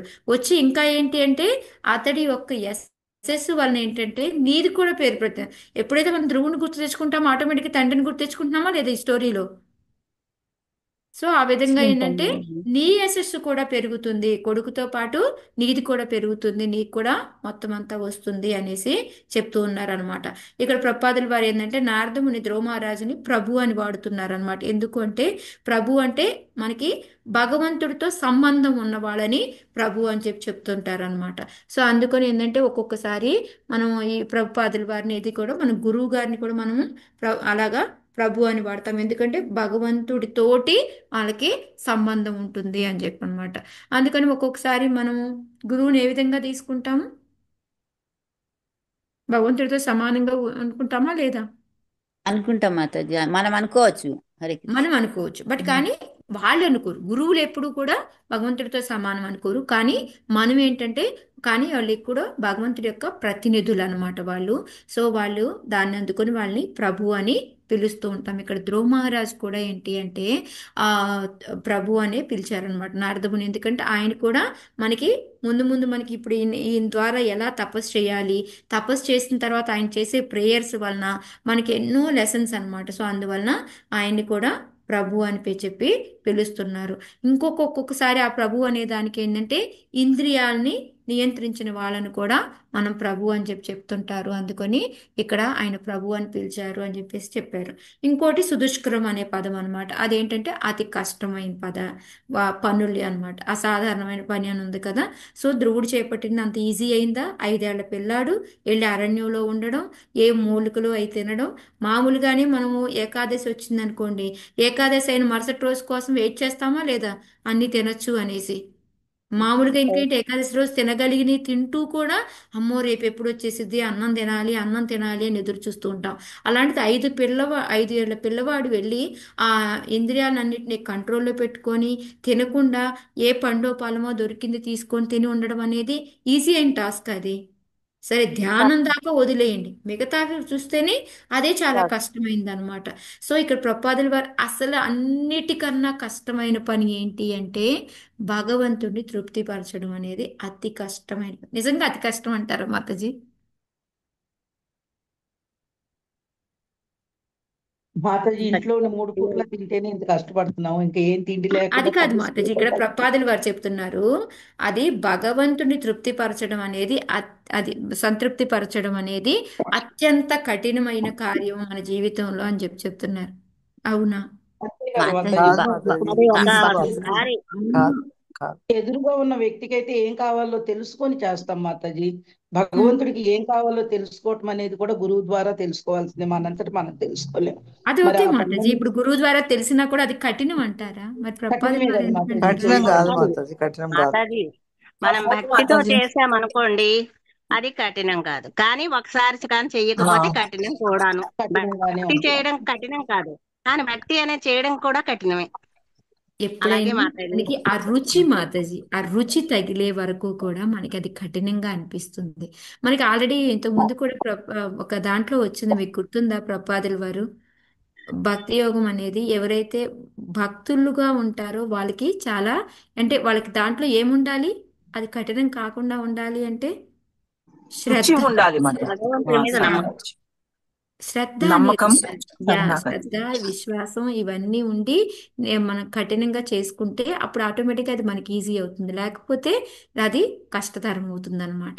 సో అందుకని మనకు మామూలు వాళ్ళకి ఏంటంటే అది చాలా కష్టమైంది. బట్ ఏదైతే భక్తులకు ఉందో అది చాలా ఈజీ. ఏంటంటే వాళ్ళ దగ్గర ఏది ఉందో అది ఆఫర్ చేసుకుంటూ అది తినడం అనేది, ఎందుకంటే ఆ రుచి ఎప్పుడైతే తగులుతుందో అప్పుడు వాళ్ళకి మిగతాదంతా లేదు, భగవంతుడి మీదే ఉంటుంది అనమాట. సో అది ఇక్కడ ప్రపాదులు వారు చెప్తూ ఉన్నారనమాట. సో మనలాగా ధ్రువుడు ఏంటంటే చంచలం అనేది లేదు అతను.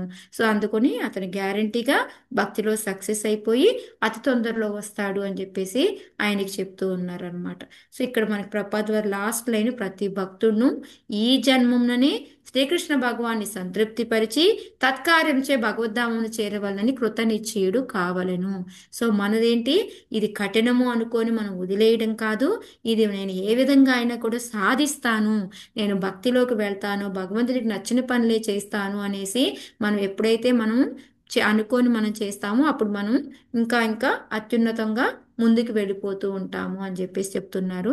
అతి మంచి పని ఏది అంటే ఇదొక్కటే కూడా, మనం భగవంతుడికి తృప్తి కలిగించేలాగా మనం పని చేయడం అనేది అసలైన అత్యున్నతమైన పని కూడా ఇదే అన్నమాట. అత్యుత్తమత కఠినంది అదే, అత్యుత్తమైన పని కూడా ఇదే అన్నమాట. రెండు రకాలుగా కూడా ప్రపాదం, ఎందుకంటే భక్తులకి ఇది ఈజీ, భక్తులు కాని వాళ్ళకి అది కష్టం అన్నమాట. ఓకే మాతాజీ, ఇక్కడితో ఆపుతాను. సో 70 నుంచి రేపు చెప్పుకుందాం. హరే కృష్ణ. సో ఈ రోజుకేంటి ఒక ప్యూర్ డివోటీ భక్తుడని మాతాజీ రేవతి గోపి మాత. సారీ మాతాజీ, చూడలేదు, మీరు చేయలేపారు. ఏం పర్వాలేదు, ఇది కంక్లూడ్ చేయి. యా. సో మనం ఏదైనా తప్పు చేసిన తర్వాత ఏ విధంగా పశ్చాత్తాపడాలి అనేది మనం ఉత్తానపాద నుంచి నేర్చుకున్నాము. సో రెండోది వచ్చేసి అది పడిన తర్వాత దాన్ని ఇంకోసారి రిపీట్ కాకుండా మనము దాన్ని ఎలా బయటపడాలి అనేది చూసుకోవాలి. రెండోది వచ్చేసి గురువు గారుగా మనం ఎప్పటికైనా ఎవరైనా ఒక ప్రాబ్లమ్స్తో ఏదైనా ఉంటే వాళ్ళని ఇంకొంచెం మనం తిట్టడం అవి చేయకుండా వాళ్ళని సరైన మార్గంలోకి వాళ్ళని ప్రోత్సహించాలి అనేది నారదుల వారి ద్వారా మనం నేర్చుకున్నాం అనమాట. సో ఈ రోజుకి ఇక్కడి వరకు అయిపోయింది. రేపు మనం ఇక్కడ తర్వాత ధ్రువుడి దగ్గరికి వెళ్దాం, ఆయన ఏం చేస్తున్నారు అడవిలో అనేది అది చూద్దాం. ఓకే. హరే కృష్ణ మాత. చెప్పండి మాతాజీ.